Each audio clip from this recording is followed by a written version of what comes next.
Today, we're diving into something big, a massive shift in how we even think about global wealth and power.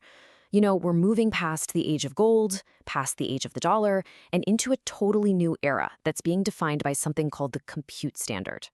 So let's just jump right in with this pretty bold statement from our source material. Picture this. It's January 22nd, 2026, and on this day, all the old ways of measuring wealth, they're just obsolete. The fundamental rules that the world runs on have completely changed. So what is this compute standard really?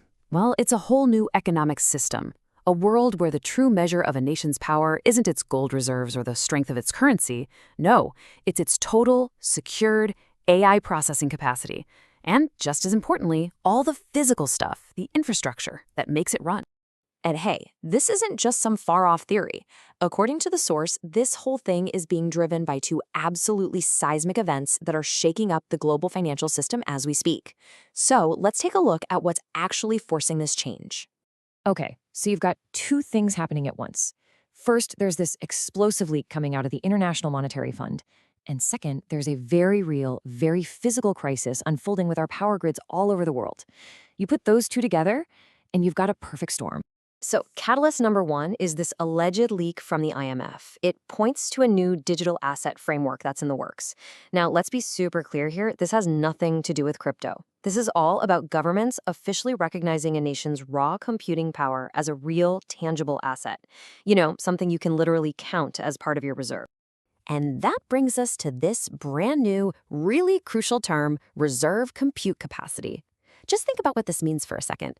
A country could, in theory, pay off its national debt not with cash, but by loaning out its extra AI processing power. We are literally on the verge of seeing things like compute debt swaps. It's pretty wild.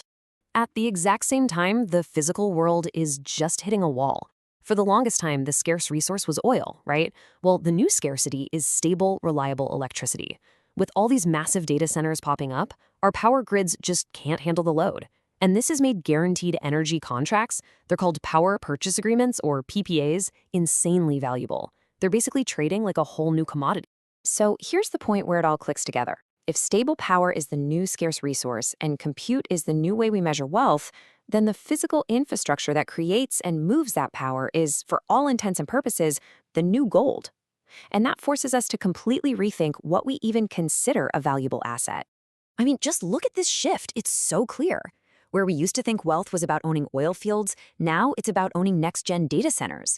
And where central banks used to be the heart of the financial system, now it's advanced power grids. The companies that are actually building this stuff, they're becoming the new titans of finance.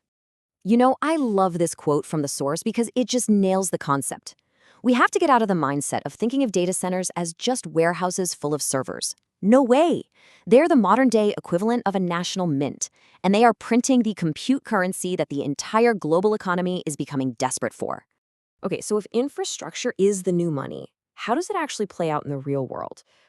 What's the strategy here? Where is the capital, the smart money, actually going to take advantage of this whole new landscape? Right. This is the billion-dollar question, isn't it? For any investor, any analyst, anyone watching this all unfold, you have to be asking, what's the actual tactical play in a world that's rebuilding itself around this compute standard? Well, the smart money is apparently flowing into something the source calls conversion efficiency. That's basically just a fancy way of saying the ability to turn raw energy into valuable compute as efficiently as possible. And that points to two absolutely critical technologies: small modular reactors, or SMRs, and advanced smart grids that have energy storage built right in. So why SMRs? Well, it's pretty simple. The power grid we have right now just can't do the job. It was never built for the insane energy demands of a world running on AI.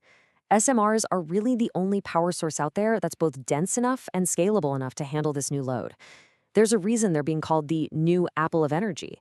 They're the foundational tech that makes this whole new standard possible. And hey, if SMRs are the new power plants, then you can think of smart grids and energy storage as the new financial plumbing. It's a perfect analogy. I mean, you can't have a currency without a banking network to move it and store it, right? Well, you can't have a compute standard without a modern grid to manage and distribute all that energy. And look, this whole shift, it goes so much deeper than just finance or investing. It's fundamentally rewriting the playbook of geopolitics, of how nations deal with each other on the world stage. The actual language we use in international relations is having to evolve. What we used to call protectionism, for example, well, now it's probably better described as power hoarding, where a nation keeps all its energy for its own computing needs. And traditional foreign policy? It's becoming compute diplomacy, where your alliances are built on who you share energy and data infrastructure with. So, who comes out on top in this new world order? According to our source, it's the nations and, frankly, the companies that can build what are basically self sufficient energy data fortresses.